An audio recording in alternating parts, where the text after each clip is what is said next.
What's up, guys? Before I became a professional fisherman, I was also a professional restaurant reviewer. And now, with the baby along, I'm not that able to go fishing as much as I used to, and I finally have some time to show you guys some of my favorite places to eat here in Bangkok City. Today is a place that me and my wife like to go to on our cheat days. It's called Billy Smokehouse. This restaurant is basically an homage to American cuisine. And I'm not talking about burgers and pizzas and ribs. I mean, yes, they are here in the menu too, but what this place does is it allows you to see what it really looks like to eat American cuisine today. Now, 11 years ago, I reviewed a restaurant called La Moneda. It blew my mind. This Mexican taqueria was created by a guy named Billy, and he really brought the flavors of Mexico and California into one awesome little taqueria. Over the years, he developed his cuisine, opened a few other restaurants, and finally was able to open Billy's Smokehouse, a place for him to showcase all his favorite American foods in one roof. The menu at Billy's Smokehouse is insanely extensive, ranging from your traditional barbecue platter all the way to Chicago deep dish pizza.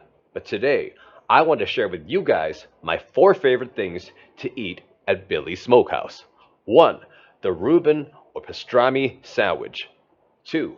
Billy's version of the In-N-Out burger. 3. Carne Asada. And 4. The Bahn Mi brisket sandwich. Do like my mom's Italian, my dad's Spanish. That's my heritage. I'm completely American, born and raised in the Bay Area.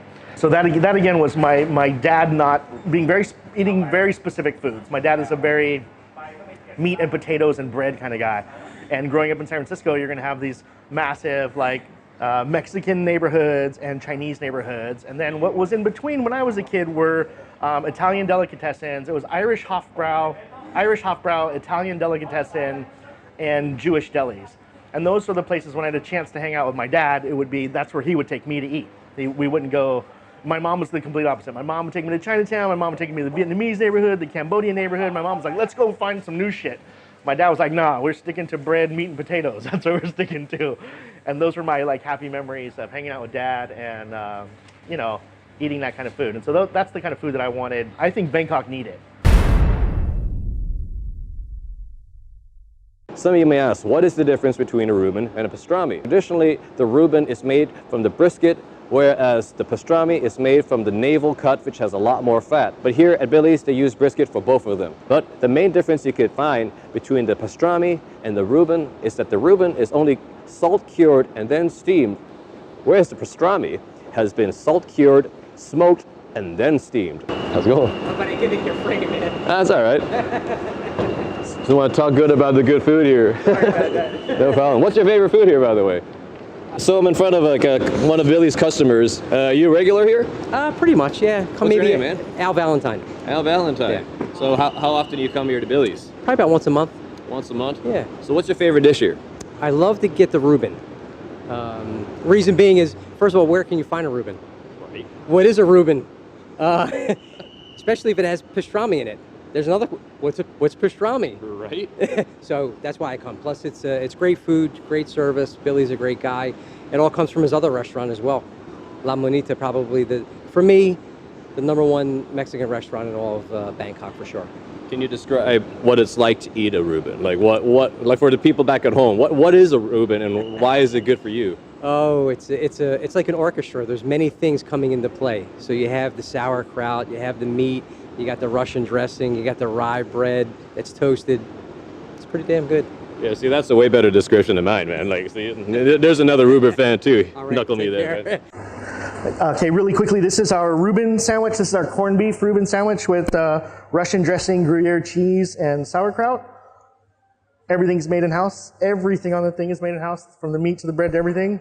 This is a New York pastrami, all homemade as well. Oh man, check it out. Oh, so sexy pastrami.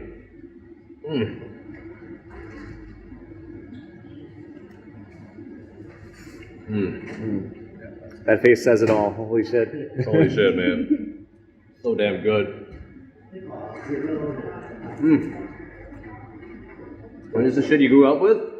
Yeah, for me, absolutely. This is my inspiration. This one is a diner called Saul's Diner. Saul's Diner. Saul's. That's my inspiration for this sandwich. God damn.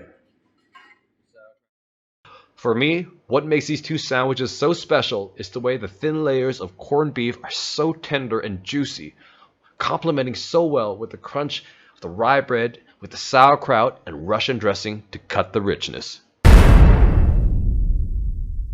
In-N-Out Burger was founded in Baldwin Park in 1948. And to this day, I still have to say it's my favorite burger when I travel through America. Yes, I mean, I had a lot of really interesting burgers while I was there. Five Guys was pretty much up there, but In-N-Out was above it. You know, for me, that was basically the pinnacle of what a burger should be. Simple, not over the top, just good burger done really, really well. To create Billy's version of the In-N-Out burger, he begins by spreading a layer of his secret cheese mixture onto the bun. Then he puts it onto the griddle to add a crispy layer to the bread. 2 balls of beef are then added to the griddle and then flattened into thin patties using a burger press.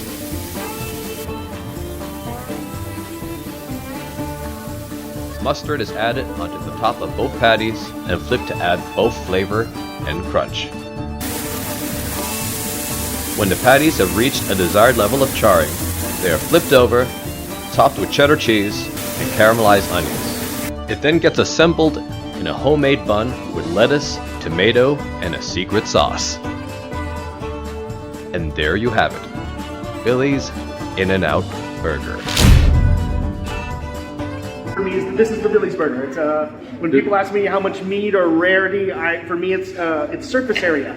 So when you have a smaller patty that's pressed and you have 4 layers of surface area rather than 2 on a normal burger, that crunch is more important to me than having it medium rare or rare inside. Price down, so Dude, it just explodes in your mouth.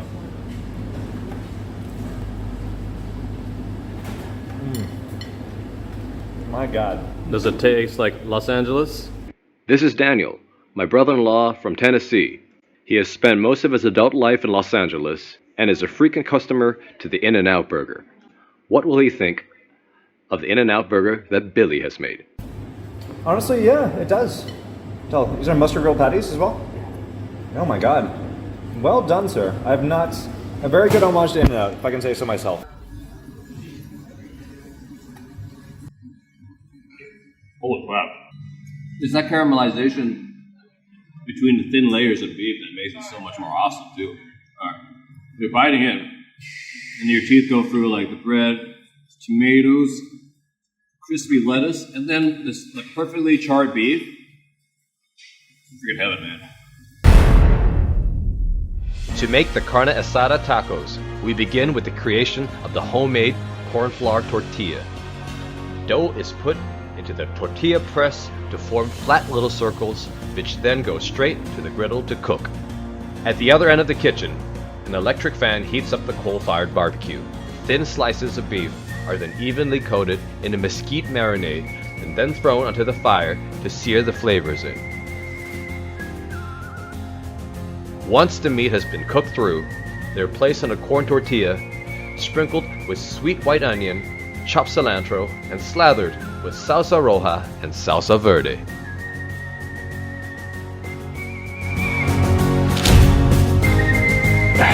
This is the Carne Asada. Look at it, it's so gorgeous. Everything was made from scratch. The sauce, the tortillas, the skirt, and all the condiments that was added on top of it. This is a labor of love. Let's give it a taste. Now Billy taught me just last week. Let's cut to the shot of Billy teaching me how to eat this. So I was saying you fold the taco in half and you hold it. You'll see people do just the finger thing or hold it like this.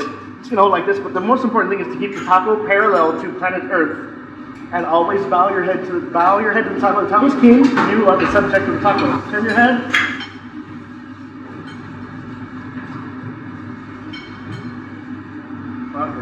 Welcome back. So, as he said in the video, in the previous week we were here, you gotta hold it vertically, no, not vertically, horizontally, so that the juices don't drip out. There's like so much juice going on here. I mean, that skirt meat has just accumulated all that juicy fatness, and it's just about to explode, right? I'm just give you guys a quick shot, trying not to spill it, of course.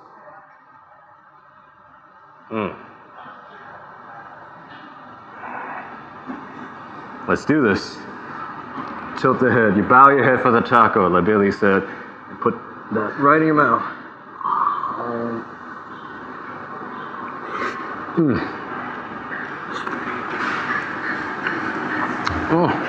Oh God. So good. That beef just explodes in your mouth. Like, you just bite in. You have the cilantro, the onions, and then you got that beef just freaking blasting all that broth in your mouth. And as you're chewing it, those little charred bits right here, these little charred bits here, this charring is so good. Like, that's just the fat. And it's the charcoal flames that just gave that fat that extra little bit of crispiness. And then you got this juicy taco. And then the tortilla, just made out of corn and flour, soaks it all up. I'm making a huge mess here, by the way, but I think that's the whole point, right? You're not supposed to be elegant when eating one of these. You're totally like, this is a good way to see if your date is like down to earth kind. You order one of these and you eat it together and just see like how much your date cares about being messy or not. If they don't give a damn about being messy and just eat this and make a big mess, you got yourself a keeper. Or at least for me, that's a keeper.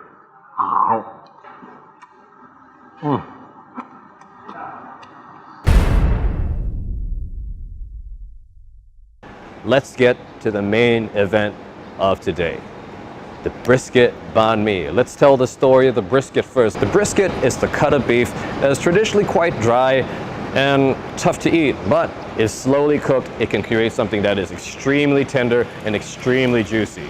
And in the early 1800s, when America was still very young, the immigrants that came in were the Germans, the Jewish, and the Czechs. And these people brought with them the art of cooking brisket. But when they made their way and settled in Texas, this is where they discovered that they could smoke the brisket. By smoking it, they realized they created something completely new. A very aromatic and super tender cut of beef that is super delicious with many things. But unfortunately, this technique of cooking brisket was limited to only the Jewish community. It wasn't until the late 1950s at Black's Barbecue at Lockhart, Texas, that people started cooking that outside the Jewish community. And when it did, it finally took off. All across Texas, you will find brisket everywhere. In fact, all across the South. Like my brother-in-law in Tennessee basically eats this once a week. Fast forward a little bit after the 1950s, we got the 1960s. America was having an ideological war with Vietnam over communism versus capitalism. And as a result, many refugees had to leave Vietnam and go live in the US. And lucky for us today, a lot of these refugees ended up in Texas and discovered the wonderful cut of beef that is smoked brisket. When Vietnam was still French Indochina, the French brought with them the baguette. And over time, they created the banh mi, a sandwich using the baguette with sausage meat, pickled carrots, pickled daikon, pickled cucumbers, chilies, cilantro, and pate. But when the banh mi was brought over to Texas, it was just a matter of time for the banh mi and the brisket to become the Brisket Bahn Mi. The brisket, being coated by a dry rub mixture of spices and salt, is smoked for 18 hours. The result? A juicy, super tender, bouncy piece of otherwise very tough meat. To assemble the banh mi, 3 slices of brisket is sliced off and put to the side. The crunchy homemade baguette is then sliced open. Then, a serving of chicken pate is spread on before a healthy American serving in mayonnaise. Cilantro, cucumber, pickled daikon, and carrot are 3 slices of brisket. Ham, jalapenos, with a dusting of freshly grounded black peppercorn. The sandwich is carefully folded up, sliced down the middle, ready to serve.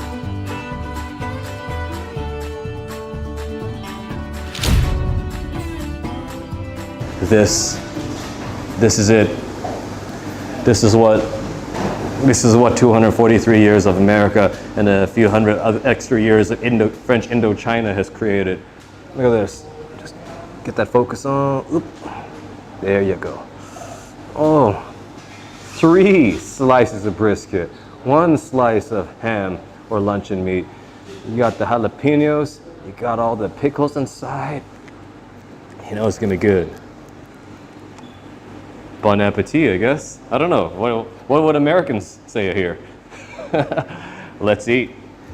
All right, man. Oh, yeah. Just hear that. Just hear that crunch. I'm gonna put the mic right next to it so you can hear the crunchy baguette. Oh, god damn it. So good. I don't know. I get excited when I hear the crunchy baguettes. You know, it's not many people in Thailand can do baguettes like this. So this is one of my favorite parts of it, that crunchy baguette. But anyway, enough talk. Let's take a bite into this beautiful creation.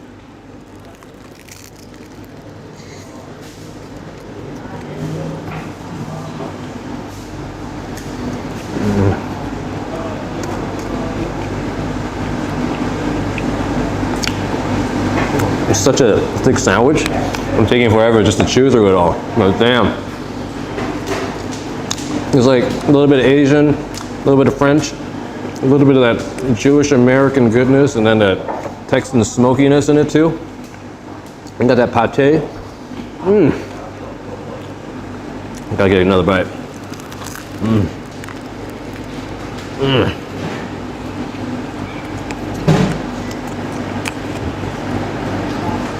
You know how it's good baguette? It's like when you bite into it and you got that crunch, and also it cuts to the roof of your mouth a little bit. That's when you know it's good baguette. And you got that beautiful crunch, you got that soft bread in the middle, and then it all complements so well. Like, cause the brisket itself is quite a rich tasting meat, but when you got the pickles, it cuts the richness off. But the pickles ain't enough. Got a little bit of cilantro, just add that Asian flavor to it. And because we're still in America, we got to add some jalapenos instead of the traditional Thai green chilies. So you bite into this and and I believe these jalapenos are grown here.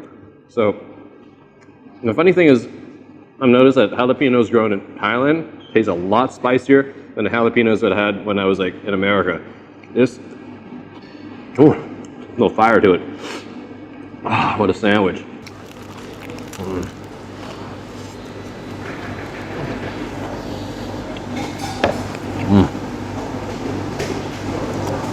This is what melting. See, that's why I got to cross cultures, right? You get cool shit like this. If you just eat the same thing your whole life, you're never gonna try something new. You're never gonna have cool stuff like a brisket bahn mi. I mean, Jesus, this is so good. So there you have it, guys.